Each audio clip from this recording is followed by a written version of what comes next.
has the last day looked like since you guys traveled last night? Did you do anything as a team in preparation? Yeah, we did. We prepared for Game 5. Obviously, we practiced in Denver, flew, got in last night. Had a breakfast meeting in the ballroom, watched some film, walked through some things, some cleanups, some adjustments, and then, wanted our guys as fresh as possible for tonight's game. For the last couple of days, it's been, we don't feel any pressure at all. Is there something liberating about going into a game when you don't have a lot of pressure? Well, we talked about going into the series, even before we were down 3-0 and now down 3-1, that no one was giving us a chance to win the series. And the pressure was all on them. That still remains the case. The pressure is on them not to come back to Denver and play a Game 6. I think that's their entire focus. I think it's imperative for us to go out there and play with the same energy, aggression, physicality, but also to play free and to have fun and to enjoy. This is going to be a great atmosphere tonight. So I hope our guys are able to balance that, playing with aggression, but also enjoying it, playing free and not being, feeling the weight of the game and what we're facing. Just go out there and enjoy it, man. Have fun. No one's giving us a chance, and we understand who we are as a team. Michael, there are reports that Steph could return to the starting lineup tonight. I know. But does that change the game plan? Does that change anything on your end if you see that he's in the lineup? No. We've seen their small ball lineup. We've seen their big lineup. We've seen different lineups. Whether they start that way or they get to it, is it tough to guard? Yes, it is. But we've seen it for 4 games already. So if they decide to start that way, so be it.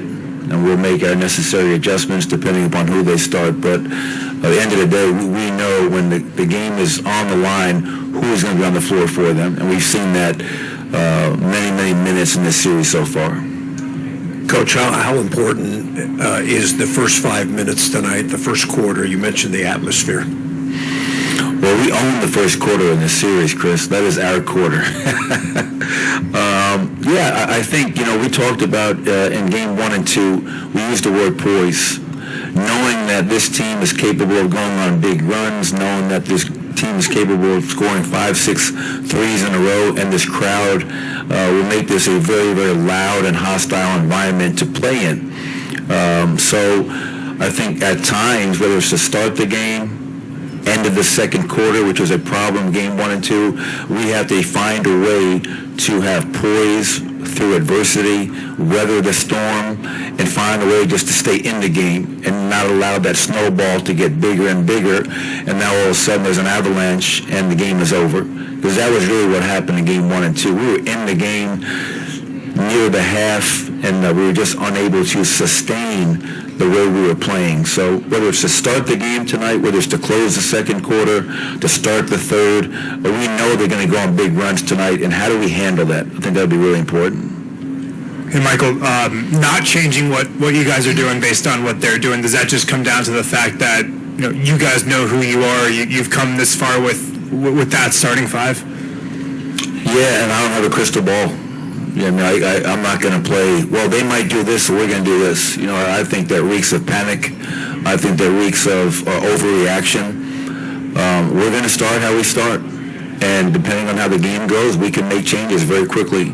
But I think I would be doing our team, our starting group, a disservice if I was overreacting. What kind of message is that sent to our group, to my team, when I'm telling them, hey, relax and have fun, and here I am making changes that we don't even know if that's going to be the case. So we're going to stay the course. We're going to stay true to who we are, and go out there and leave it all on the floor. Coach, when you were a young man, your father was coaching teams that would go on the road and the buildings blew up, hated them. And yet that was almost a red badge of courage for them. Do the young guys today understand that when you go on the road and the crowd hates you, that that's actually a good thing for you to understand and get through? I think so, and I think our players, and Scott, I fully understand that the regular season is completely different than the postseason. But I think last year, this year, the fact that we've been able to go on the road and win as many road games as we have speaks to a just us mentality going into an opponent's home court in front of their fans when everybody's going crazy and against you, and finding a way to rise above that and to win is satisfying. So yeah, I do think that that group understands what that means, and obviously the challenges it can present. And I think our group is ready for that challenge, excited for that challenge, and not going to run away or shy away from it. Michael, you guys slowed Jordan down a little bit in the last game, but I wonder, there might not be another team in the league right now with three wings like Steph, Clay, and Jordan. Defensively, does it just feel like you can't divert too much attention in one direction or another because it's almost, the dam with too many holes in it type of effect? Yeah, I thought that was Sam. I thought it was a big part of us winning game number 4. Obviously, Steph got his, although Steph, I felt, wasn't very efficient in getting his. He scored 33 points on 23 shots, took 11 threes. Clay was very efficient in his game, his line, and then obviously we held Jordan Poole, who was their leading scorer, to 11 points. First game of the series where we made more threes than Golden State. They lead the playoffs in three-point percentage. They lead the playoffs in three-point makes per game. So yes, trying to take out one of those three was critical to our win.